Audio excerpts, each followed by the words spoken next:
right. Well, I will turn it over to Sam. All right, Sam, take it away. We'll have you talk for about 10 minutes, and then we'll have a Q&A for another 10 or 15 minutes. Thanks, Katie. I do appreciate the invite to be with you all here this evening. I want to start off by acknowledging the chaos that's going on, not just in the U.S., but around the world. It seems like there's been an eruption of, as we say here in Appalachia, orneriness. People are just not getting along. They're not being united as we typically are, whether it's in the South, whether it's in the U.S., whether it's in Sweden, whether it's wherever. And I wanted to start thinking about why is that, how is that, and what to do about it.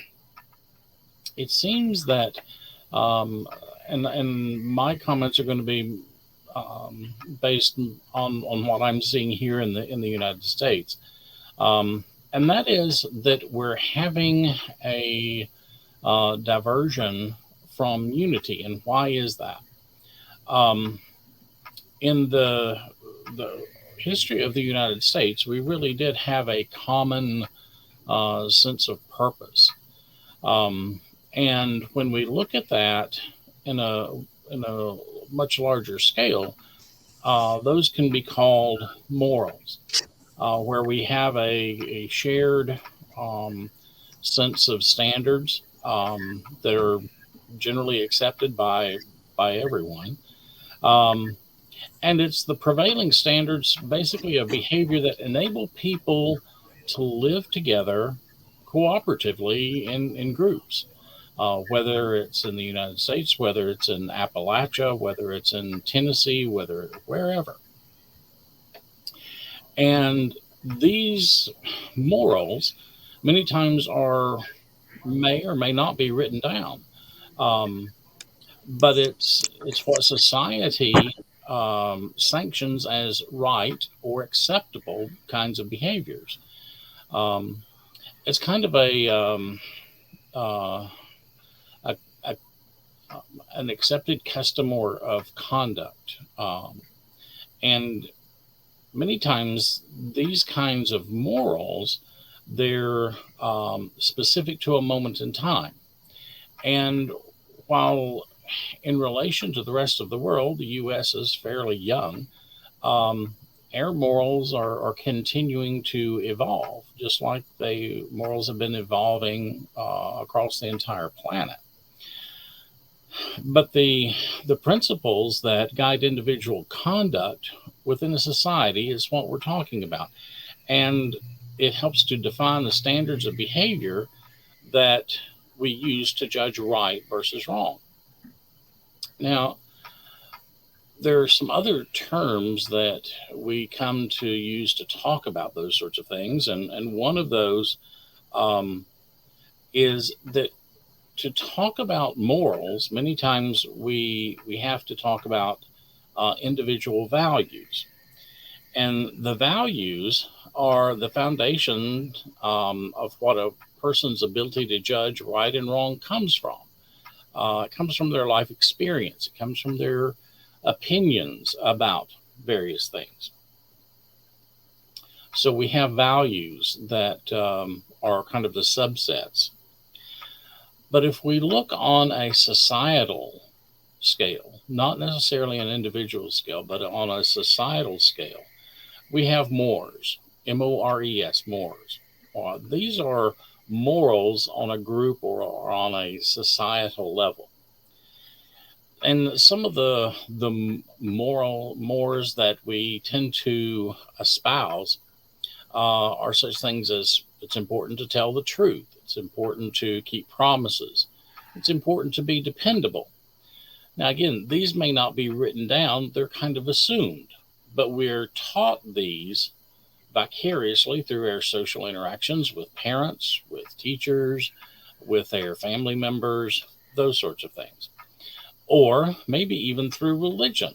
And various religions have certain rules that they espouse to be supportive of, like in the Christian traditions, the Ten Commandments, and other religious entities have their own lists of acceptable behaviors. We also have morals in literature, such things as To Kill a Mockingbird, where that teaches empathy. The Dark Witch, which talks about the importance of keeping your word and not lying. And then we have the famous Aesop's fables as well. So as we look at our morals and what is going on in the US and in the world today, I postulate for you that there may be an issue of moral injury, where our morals have become injured by either our own actions or statements or beliefs, or by others. So there's two components to this moral injury bit. It can be something within us that we can't believe that we actually did something, even though we may have been ordered to do it by an employer or maybe a military entity or something like that. But then there's moral injury that is external, that happens out there, that a moral code that we share with others, the people out there violate that moral code, and it is an insult to us who are keeping that moral code, whatever it may be. And I think that that's what we're running up against now.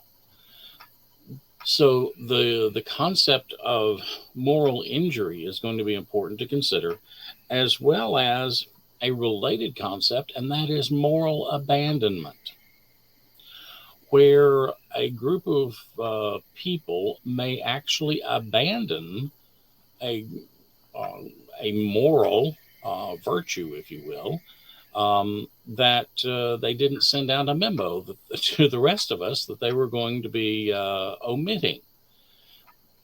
So there are two concepts that I think that may help us wrap our head around what may be going on, not just in our local world, but in the world at large.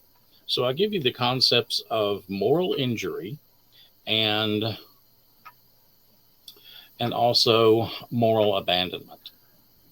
I've got at 15 minutes, so I'll close with that and see if there are any comments or questions. Well, thank you, Sam, very much. I will open it up to the group to make comments, have discussion, ask Sam some questions. Yeah, go ahead, Wendy.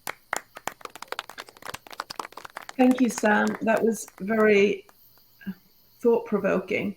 One of the problems that I have, I think, is being surrounded by, lots of colleagues that are university educated, and none of them are wearing a mask, even though they know that it's pre-symptomatic, asymptomatic, they can spread it to others. One of my colleagues even said, well, why would I wear a mask? Because they only protect others. And I just sort of looked at her and said, don't you care about other people? And it's bringing these fractions, and it's been so long now that you're being so isolated as a carer and a mask wearer that I'm struggling not to almost feel hatred towards others that are sort of blatantly not caring about others. And they are my work colleagues, and I've always liked them. And so that this moral hurt that you're talking about, how can we deal with it? Because we can't affect other people. Do you know what I mean? Mm-hmm. So I think that what you just explained is a perfect example of moral injury, where you have been injured by the violation of the moral code that you thought that you and your colleagues were all signed on to. but they have had some sort of moral abandonment, and have violated that moral code. Where how could you even postulate not caring about other folks? So we didn't get here in the twinkle of an eye, and unfortunately, we're not going to be able to get out of this with the twinkle of an eye either. So it's going to take some time. So it's going to be important, especially during the global pandemic, to know what the data is that we believe in and to stay true to that. Hopefully, like we do with their children, we lead by example. But in realization, there may be some folks who have separated from us and that they're believing differently. So acknowledging that other people may have different beliefs, even though they're given the same information. Their beliefs about an event will determine how they react to it.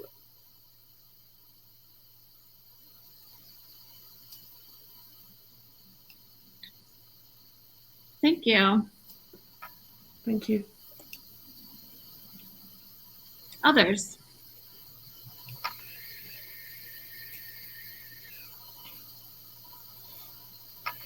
I had an interesting and somewhat distressing conversation with the general manager of a hotel that's part of a large national chain. I was inquiring about what that particular venue's COVID protocols were, and they said they're not requiring vaccination or masks of their patrons. They do require their employees to be masked, but they don't require them to vaccinate. And he went on to say, when I questioned that, I said, well, it would be illegal to force them to do it. I said, no, the administration is just not making you do it, but you could choose to do it. And I said, I hope you're wearing a good mask. He said, no, they give us these cheap masks that are made in China. That's we're given out, and that's what all the employees have to wear.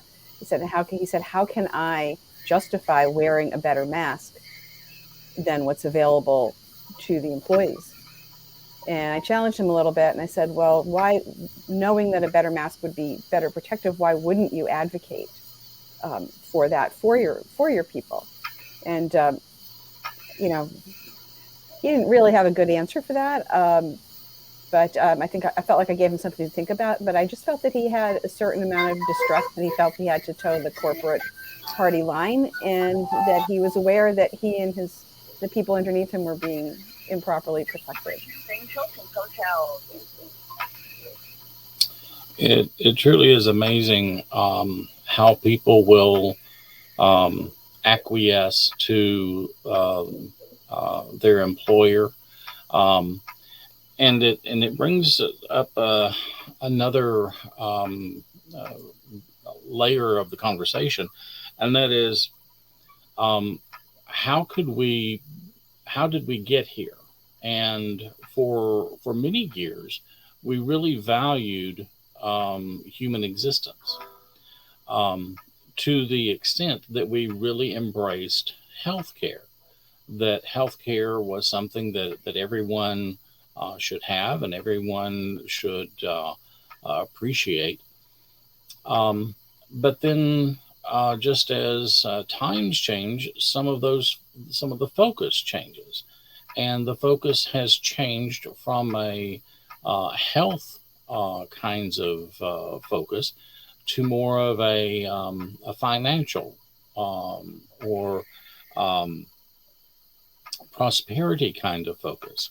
That prosperity is based on money and wealth. And I think that we're seeing the ramifications of that change in focus, change in values, if you will. Just as we've seen, unfortunately, in corporate America, where there are throwaway employees, if you're too old or whatever, people can just be terminated. Why? Because we can find someone else to take that position and to do it cheaper, can do it better. We may not have to pay retirement if we fire a person.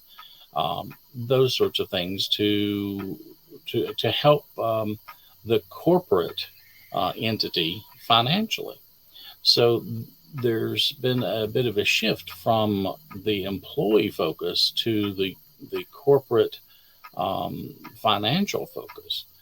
And I've seen that both in my family with the company my father worked with for 42 years. And I think that may be something that we're taking offense to because we're seeing the ramifications of those decisions, that change in focus. This is how it's becoming manifest in our life. Thank you. Anyone else have a comment or a question?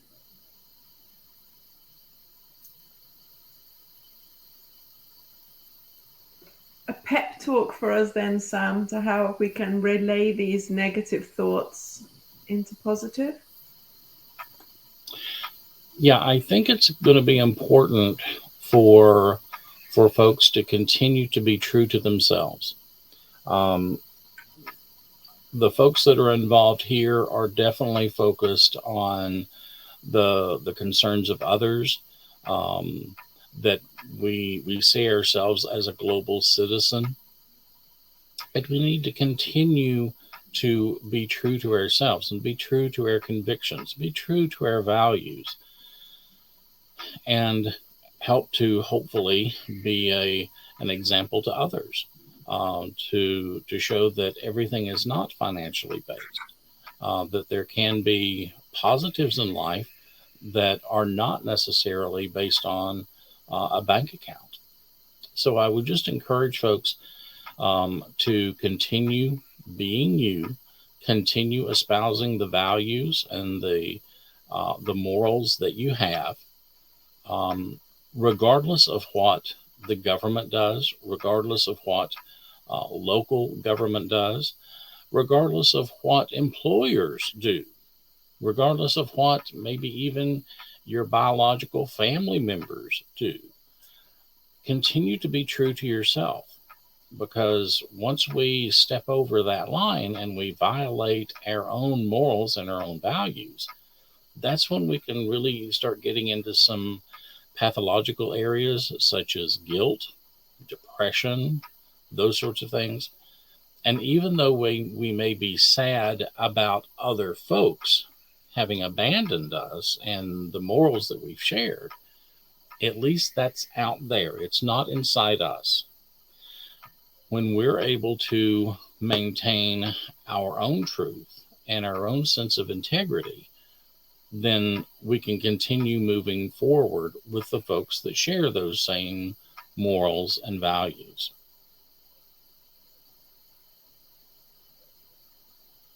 Well, thank you. I think that's a wonderful piece of wisdom to conclude here. It is the end of our meeting time, but we do have opportunity to